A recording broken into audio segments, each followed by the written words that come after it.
Hello everyone, I'm Duncan from Let's Get Out, and I'm just going to do a very brief video on the Duke of Edinburgh expedition kit list.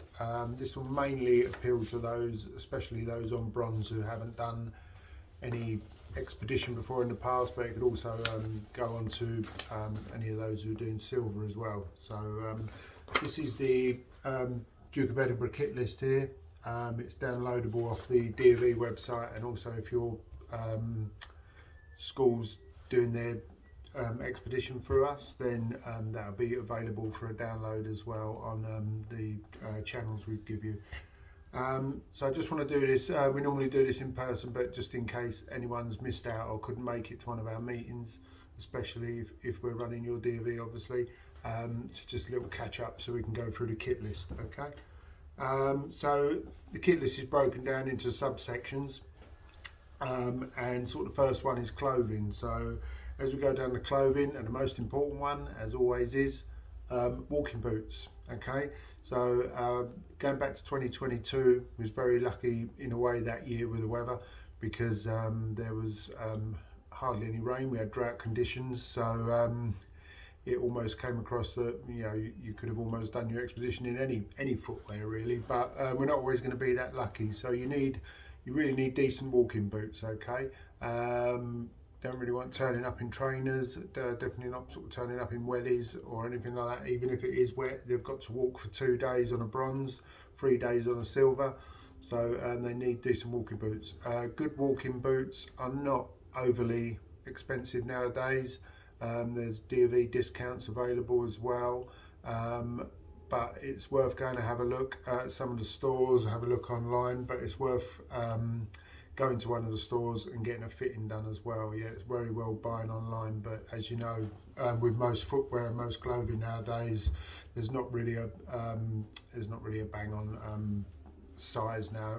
Various makes vary a little bit, so definitely recommend going to a store and getting your boots fitted and seeing which one's most comfortable.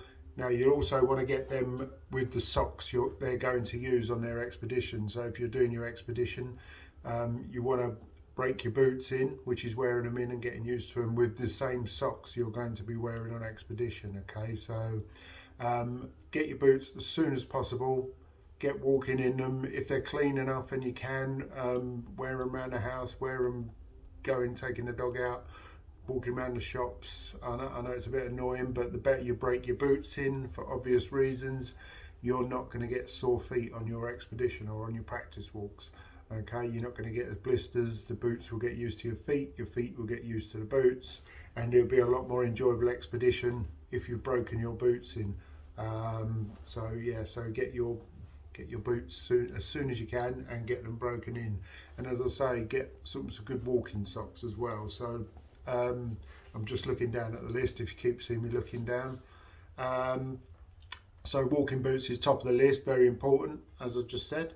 The next one is walking socks. So ideally sort of 2 pairs of walking socks. You don't just really want to wear normal sort of trainer socks or anything like that from home. The materials they're made from, they don't allow your feet to breathe properly. They're not as comfortable. So if you hear anyone saying about wicking moisture, that's things like woolen socks and stuff. They allow moisture to be wicked away from your feet, which is taken away from your feet, help keep your feet dry. Another big one on getting blisters is going to be if your feet are soaking wet. Okay, so then your skin gets wet, your skin gets soft, and that's when you get hot spots, which are rubs around certain areas, which are the sort of prerequisite to blisters. So once you feel these little hot spots coming on, that's you moving on to a blister. So good walking boots, broken in walking boots, and socks that allow moisture to be wicked away are a really good way of looking after your feet. Okay, so you're going to want 2 pairs of walking socks at least as well. Okay, depending on the length of your expedition, but if you're on a bronze, at least 2 pairs. That gives you a chance to, you can dry a pair overnight, or you can put them out, put a fresh pair on in the morning. Okay, it just gives you a bit of flexibility with your socks. Next on the list is sock liners. These are very optional. Really on a bronze and a silver, it's not a massive a must. So that's sort of something you can look into. Okay, next one is jacket or a coat. Now obviously you're going to need a waterproof and a windproof jacket. Yeah, you're going to be doing expeditions running between March and October, so you're not hopefully going to have blizzard conditions, and you're not going to need a great big thick warm puffer jacket, which is more and more bulk for you to carry. But you're going to need a good waterproof, windproof jacket. Okay, so ideally a small waterproof that you can put on over the top of any other clothing you have, and something that's windproof as well. Once you're out and about and walking in open countryside, if it's a cold wind, it can get through and chill your bones as well. So something sort of light but decent enough to keep the elements out, okay, over the top of your layers, which we'll cover in a minute. Also waterproof over trousers. It's all well and good having a nice waterproof, zipped up waterproof and your hood and keeping all the top half dry, but if your legs are getting soaking wet, you're still going to be uncomfortable. Okay, so a good pair of waterproof over trousers that when it rains, they've normally got zips up the sides, so you can put them on over your boots, over your trousers, zip them down, and you've got very instant sort of weatherproofing for your legs, okay, without having to take all your boots off and all that palaver. So waterproof over trousers as well.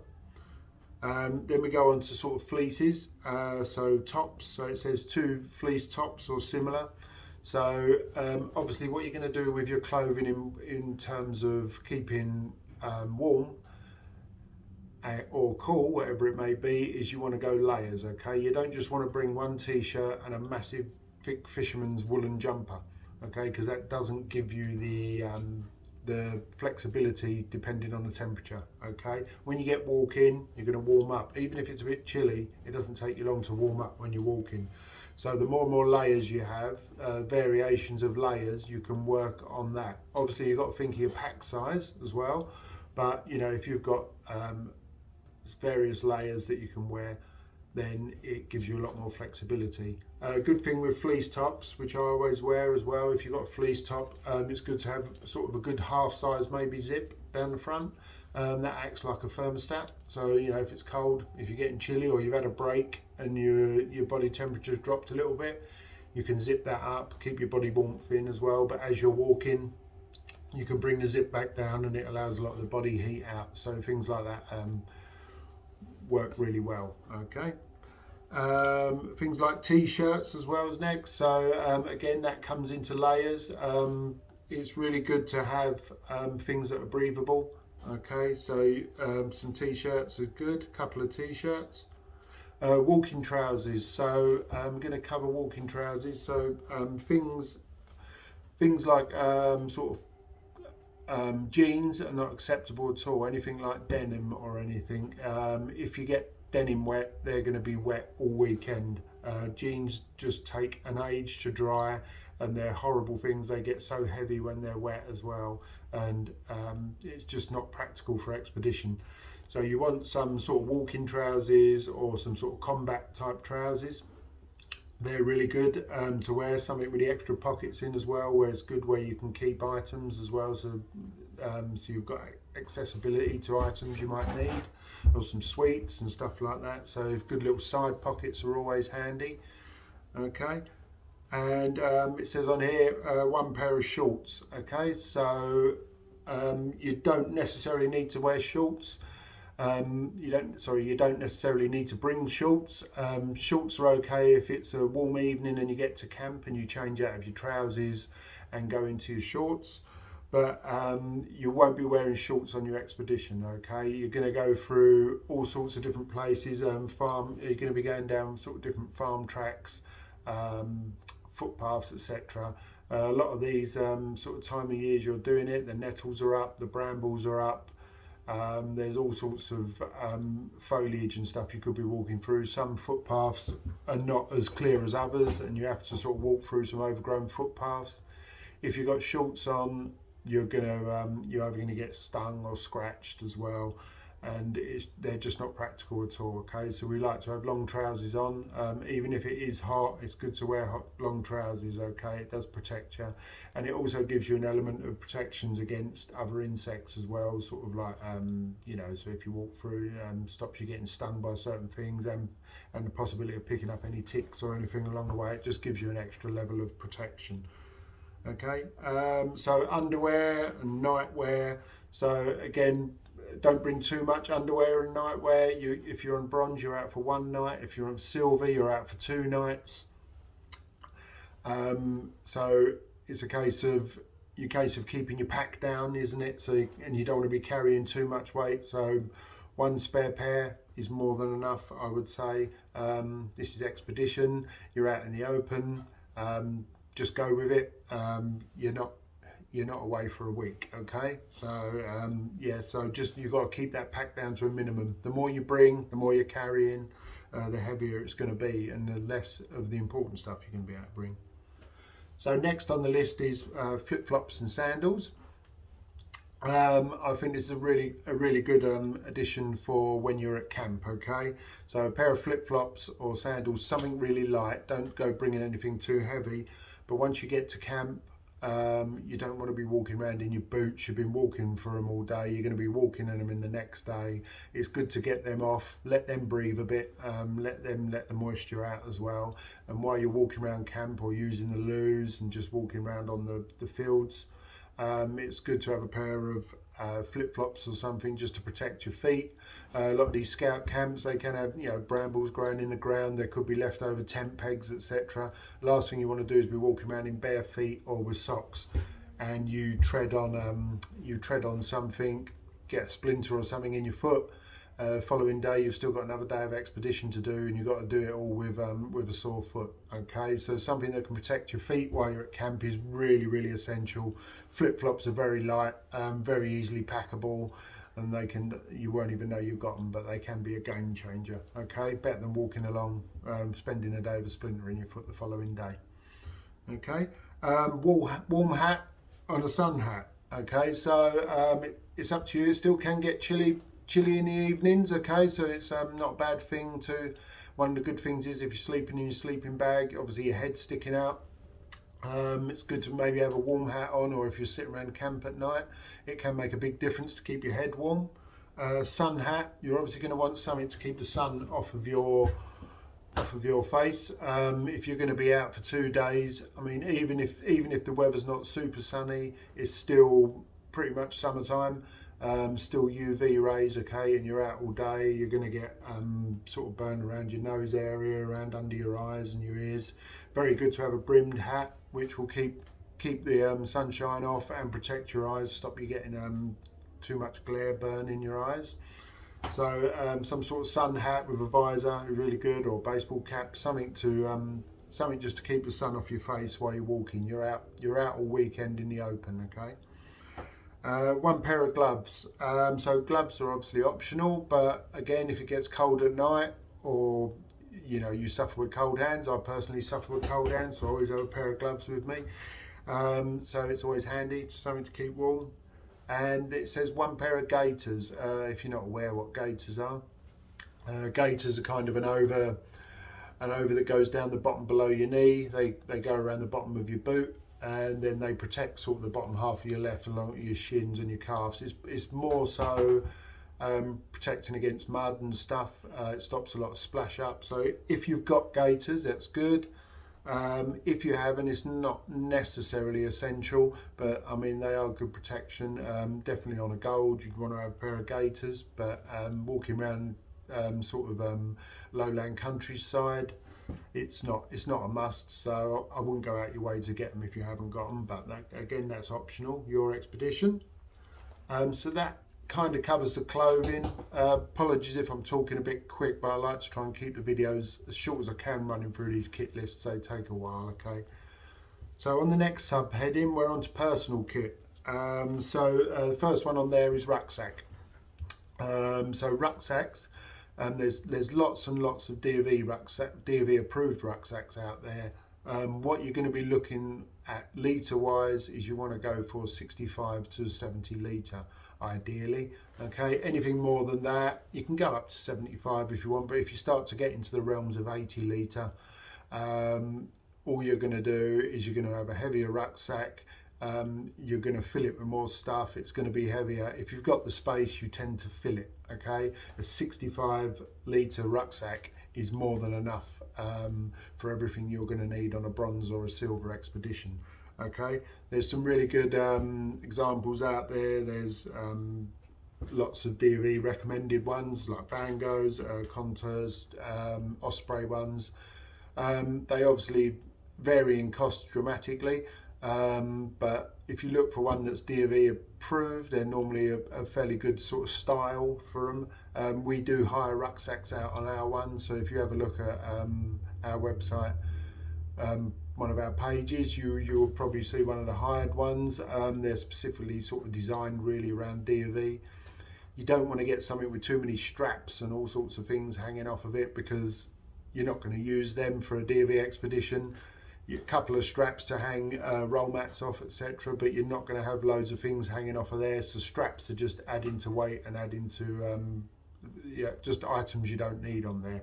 Okay, so a couple of little straps on there. Also good to have the at the bottom of the rucksack, to have an opening there. You have a zipped opening at the bottom, so that allows you to access the bottom of the rucksack if you need something that's at the bottom of the rucksack, rather than having to take everything out of the top to get to the item that's at the bottom. So that's very handy when you're out on expedition. But as I say, 65 to 70 litres really good. Okay.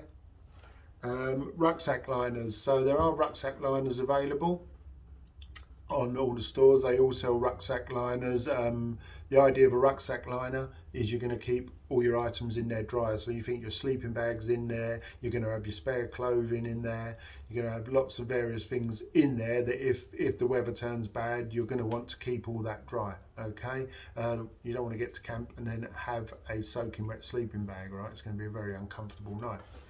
So you can buy specific rucksack liners which are designed for the job, but also sort of rubble sacks and strong black bin liners do just as good of a job. Okay, so as long as you get something that's quite sturdy, not the really cheap black liners, something that's got a bit of meat to it, you can put your sleeping bags in there, you can put your spare clothes in there and roll them up. They don't weigh much, and obviously they don't cost much as well. So you've got that's a good option just to make sure things are inside. Okay, many rucksacks will say they're waterproof, but don't take that with a pinch of salt. Excuse me, take that with a pinch of salt.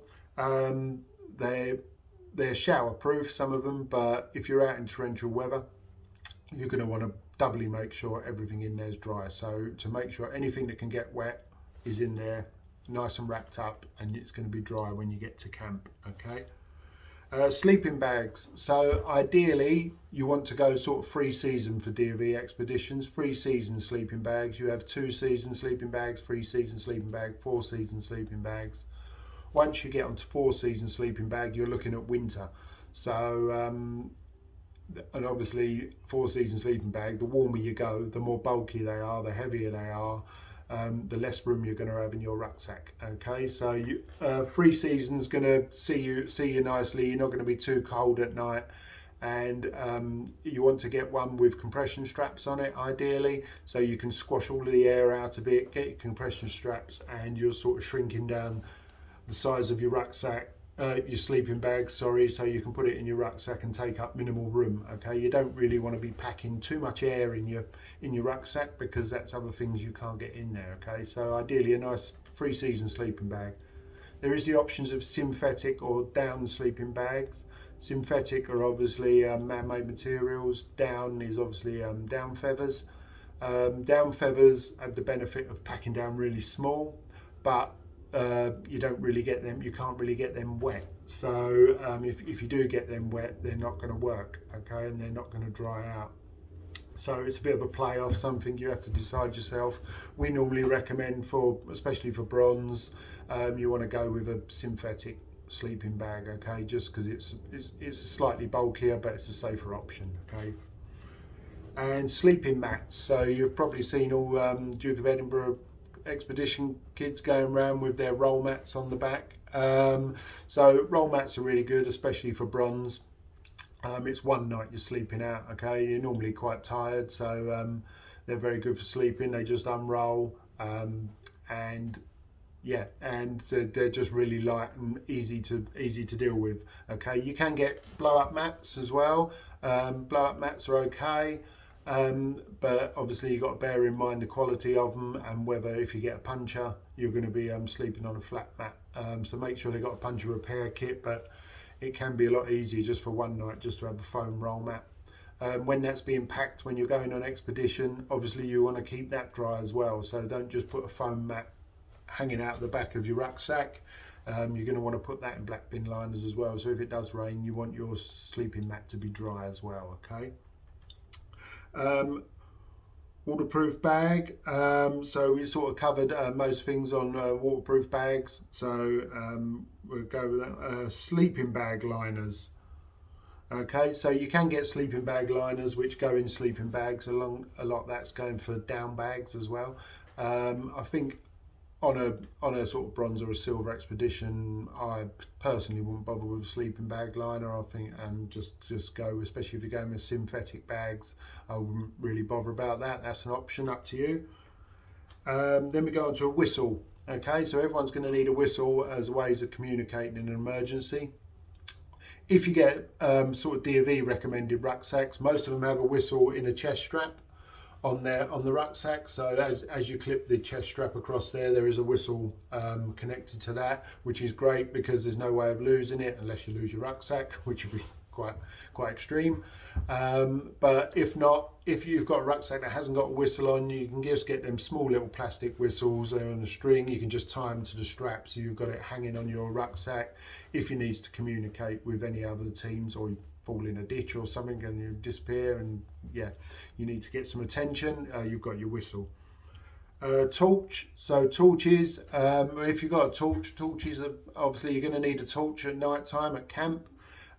We strongly recommend you getting a head torch. Okay, walking around with hand torches and stuff, and if you're trying to do stuff in tents or sorting out your camp equipment and stuff, you're obviously taking up a hand with the torch and you've only got one hand spare. So head torch, you've still got both hands spare. You get some great little head torches now. Obviously if they're bringing one that's rechargeable, make sure it's fully charged before they come. And if they're a battery one, make sure they've got a new set of batteries in there to start with, and a spare pair would be really good as well, in case them batteries disappear. Okay. Personal first aid kit. Everyone on a expedition should have their own personal first aid kit. You can buy many off-the-shelf personal first aid kits. Okay. A lot of them come with items you probably wouldn't need, but you know, they've got things in there. They've got your bandages in there, plasters in there, etc. Okay, one thing you might want to do and check, or which you should really do, is check for foot care stuff. So especially blister plasters. A lot of the off-the-shelf first aid kits don't come with blister plasters. Okay, so you want to go out and buy some decent blister plasters, because that's going to be one of the priority parts of a first aid kit that's going to be used. If you can, Compeed are the best blister plasters. They are a lot better than a lot of the other sort of supermarket type brands of them, but they all do a good job anyway, so you're better off to have some blister plasters rather than no blister plasters. Okay, but Compeed are a very good one. They work very well. Okay. Food. So we'll cover food on training, etc. So I'm not going to go too much into food, but food, obviously the best way to deal with food is they're going to plan that between their teams anyway, but get things packed down into daily meals. So sort of lunch packed, sort of first day lunch pack, first dinner, lunch, dinner bag. Yeah, so everything's packed so it's easily accessible and things ain't getting all muddled up. That makes things a lot easier and more fluid on the expedition. Water bottle, if they're on a bronze, sort of 2 litres is really good. If they're out on a bronze, we obviously have supervisors and stuff out. There is a water top up available.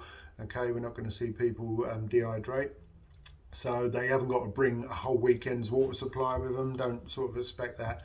but they do need a strong reusable bottle. Okay, don't bring sort of bottles of Highland Spring and disposable plastic bottles, etc., because they're just no good. They get crushed, they get broken, they leak, and yeah, they're just not practical. So you either want to get, sometimes the metal ones are good, like aluminium ones, or stainless steel ones are preferable. But plastic ones are fine as long as they're strong enough. But yeah, just make sure you don't bring sort of disposable natural mineral water sort of bottles. Okay, cutlery, they will need cutlery depending on what they're doing with their menu. They've got to, as much as they plan their menu, they've got to plan how they're going to eat it. Okay, so they're going to need cutlery, plate and a bowl, all depending on what the menu they've planned. Okay, and obviously cooking it as well. Yeah, so we'll be supplying stoves, but if they, you know, if this is someone else watching this and you're bringing your own stove, you've got to bring utensils to cook with as well. Yeah, and you don't really want to be using metal, scratching up your pans, etc. So some sort of wooden or plastic utensils are really good for cooking, etc. You're going to need a mug, something to have a drink with if you want to. If you want to have a hot drink like hot chocolate in the evening or a cup of tea in the morning, it's good to bring a mug. You can get like stainless steel mugs. You can also get ones with like little carabiner clips on, so they can hang them onto sort of places if they need to. Box of matches. So this is something, it's on personal kit, but it's also something that really between you know, as a team, not every sort of team member, if you've got a team of 6 people out on their expedition, you're not going to need 6 boxes of matches. It's just a waste of time everyone carrying them. So you probably want to have at least 2 people bring matches along. This will be something they'll have to organise in their teams, okay? But at least a couple of boxes of matches, then if one gets lost or wet, they've still got means of lighting their stoves, etc.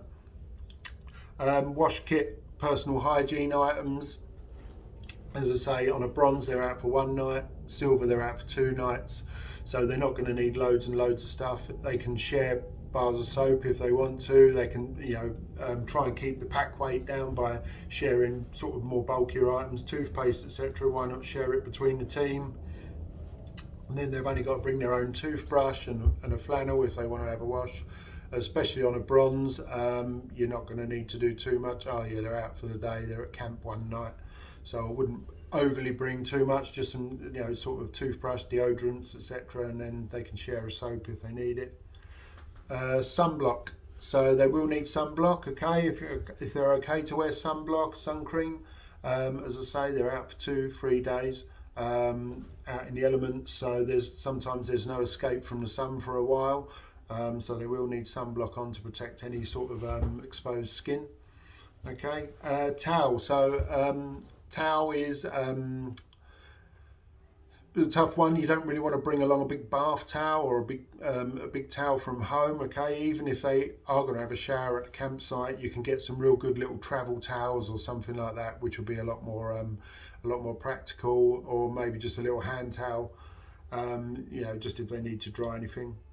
Small quantity of money, it says on there, that's optional. Obviously a lot of this spins back to slightly sort of older days when they would have had some money if they needed to use a phone box or something while out on expedition. While they're out on expedition, they're not meant to be going in any shops or anything. Okay, this is an expedition. They're not going to be going into the nearest Tesco Express if they see one. Okay, they need to have all the stuff they need for the weekend out. So money is kind of a little bit of a bit of an old hangover, okay, but they're always welcome to have a little bit of money in their pocket if they wish to. Notebook, pen and pencil. Okay, so yeah, so anything, they will have an aim on the expedition, so if they need a pen and a pencil, notebook, pen and a pencil for any reason on their for their aim for the expedition, they can bring all that, so they've got ways of taking notes, etc. Okay, and a watch. Some people in the group are going to need a watch. Okay, so you obviously got to have a means of times, as we've spoke before on our expeditions. They won't have their mobile phones, although they'll have one of our company phones. But if they're timings and stuff like that, just generally to know what time of the day is as well. So it'd be good if sort of a couple of people on a team have got a watch, at least one of them. Okay, so then we move on to group kit. So if you're someone coming through sort of Let's Get Out's thing, we supply most of the group group equipment. Okay, so the tents, camping stoves, camping fuel, the pans obviously come with the Trangia sets, so we supply all those. They will need things for their washing up, etc. So scourers, a little piece of a little bit of washing up liquid, etc. If they can get one of the small bottles for that between them as a group, because they're going to have to clean the stoves up and return them. Make sure they're all nice and clean, so they need all of that sort of stuff. Okay, tea towels, obviously they're going, between them as a group, they're going to need tea towel for drying up before they return any sort of equipment.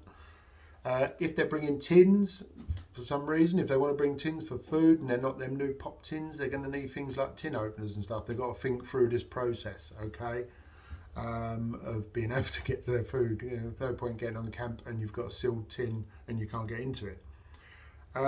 Things like plastic bags for rubbish as well. They're going to be responsible for all their own rubbish, so they need to bring need to be prepared and bring a couple of plastic bags for their rubbish. There is on the list here toilet paper and a trowel. Okay, so the trowel, without going too much into depth, is obviously if you get caught short out on expedition and you need to use the toilet. Okay, obviously it's very good if they bring toilet paper as well. We will cover a lot of this on their training, but we don't obviously always say they need to bring a trowel. We cover other ways of possibly doing it. That's more so if they're out on a gold, that would be a bit more of a requirement. Okay, but toilet paper definitely between them as a group, because you know you're out all day, and if nature calls, you may well need some. Okay, but yeah, but we'll cover a lot of that on their actual face-to-face training.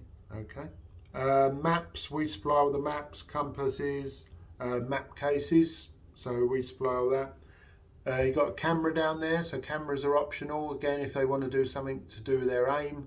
The camera is optional. There's a lot of aims include taking photos and stuff, and they won't have their mobile phones, so a lot of them bring things like the disposable digital cameras and stuff to record their camp, take photos and record their aims. Tick remover, so they're more than welcome to bring a tick remover. We do cover ticks on training. All the supervisors will have tick removers in their first aid, in their leader first aid kits as well, but we cover ticks and stuff, so but we will touch on that. Okay, survival bags, if they're on bronze and silver, they're not necessarily going to need survival bags. Okay, yeah, so that's an optional thing, possibly on a silver, but on a bronze I wouldn't bother weighing yourself down with the survival bag. And then we just go on to the last little bit, which is additional optional kit. So I'll just very quickly run through a few of these things just to make it clear for you. You've got head and neck scarves, so they're sort of like the ones you pull over your head, so like the snood type things and things. So you have them, they're very good for keeping warm again, but there's optional, and you've got to bear in mind everything is carrying weight. Okay. Hydration packs, so hydration packs are also called bladders. Okay, so they're like the water packs that go into your rucksack. They're really good for being out on expedition if you're not, and sort of replace water bottles. You fill up the hydration pack, it sits in a hydro slot in your rucksack. You then got a little hose which comes through a hydration port, and it kind of clips onto the top of your either a collar or a rucksack strap, and then you've got access to a little tap, so you can drink water on the move without having to get bottles out. They're really good things which we touch on. The thing with those though is you've got to make sure the rucksack has got a bladder, a compartment to hold the bladder. Okay, if it's an older rucksack, or certain rucksacks don't have that capability. So before you go and buy a bladder, make sure that the rucksack is compatible with one. If you're hiring rucksacks off of us at Let's Get Out, all of our rucksacks we hire out have capability to use hydration bladders. Okay, so that would be all right if you're hiring one off us. Storm shelters, don't really need storm shelters on bronze, may well have one on silver. We cover a lot of that on the training. Okay. Stove multi-disc, that's not really going to count because we use the sort of Trangia type stoves. Okay. Pre-packed expedition food, it says there. Again, that's going to come down to sort of menu planning, etc. There is a lot of the little wayfarer meals and stuff which are just add hot water. So if that's kind of an optional, and that's down to the team how they want to work with their food. Small pocket tools. Okay, so they're sort of like, so you're moving into the realms of pocket knives and things like that. Okay, we allow very small multi-tools.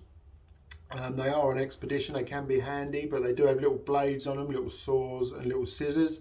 They're more than welcome to bring one. All we ask is, if they do bring one, we ask them to show the supervisor, let the supervisor know, and just let us check. Let us check it's in good working order, and it's sort of safe, and it's legally safe as well.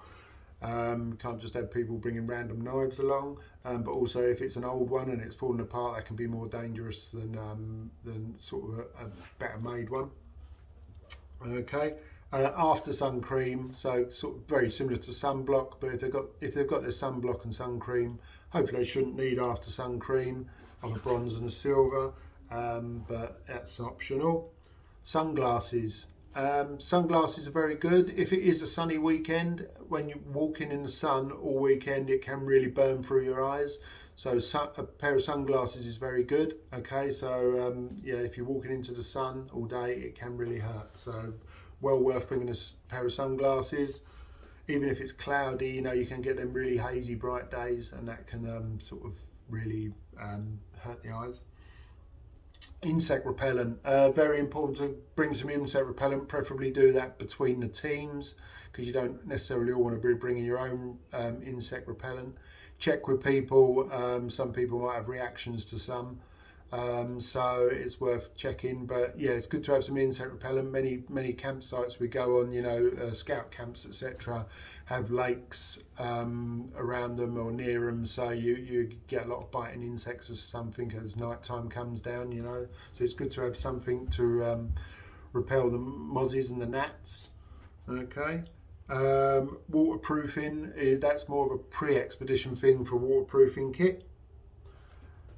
I missed out stopwatch there, sorry. So if they've got a watch, hopefully they've got some sort of means of a stopwatch on there. Stopwatches are kind of accounting your timing on navigation, etc. So if they really need to do that, they're welcome to bring one. String. Well, it's always handy to have some things like string. We often carry little sort of rolls of paracord stuff, or little rolls of them, so you never know, you might need to fix something up or just repair something. So little bits of string between a team, you probably don't need one again as a whole, as individuals, but a couple of little rolls of just small amounts of paracord or string could always come in handy. Something you probably won't use, but then if you do, it comes in handy. Spare boot laces. So again, I mean, if you've got the string or it's got some paracord, you could always use that as a spare boot lace to get you out of jail anyway. So that might be another good reason to bring some sort of string with you. A ball, playing cards, etc. So some sort of games for overnight. Okay, so remember, they haven't got their phones. One of the nice things is when they get to camp, they do all have a play. They do sort of all sit around playing cards, or football comes out and they all have a run around. So it's a really nice sort of part of the evening to sort of see. If the weather's bad and it's raining, obviously they're in their tents a lot earlier. So things like pack of cards between them as teams, or between them as tents, like groups in their tents, is really good because it helps keep them entertained if they're inside, avoiding sort of bad weather. Okay. Mosquito nets. Not really going to need mosquito nets. All our tents we supply have inners in. Most tents have inners in now, so fly sheets, etc. So once they're in there, as long as they keep them zipped up, they're all good for mosquito protection. Okay. Emergency light sticks, not really critical on sort of bronze and silver. They're more of a thing if you get stuck out in the dark and sort of people can find you. A lot of the personal first aid kits have little night sticks in them. They're little glow sticks which you snap and shake and they let the light out. So not really critical. Again, it's optional. And water purifying tablets, again, bronze and silver, you're not going to need to be purifying any water, so I wouldn't say you really need them. Again, completely optional. So that's the end of the kit list. All right, it takes a little while, but hopefully it's just helped you out. Just to go through it again, it is the DofE downloadable kit list. It's downloadable off the, if you just Google it, you'll find it on the DofE site, or it's on the Let's Get Out website as useful downloads. Okay, so you can find it on there. Any questions, feel free, and we'll ping them over and ask you. We're happy to answer any of your questions. But yeah, I hope that's helped you out. Okay, thanks.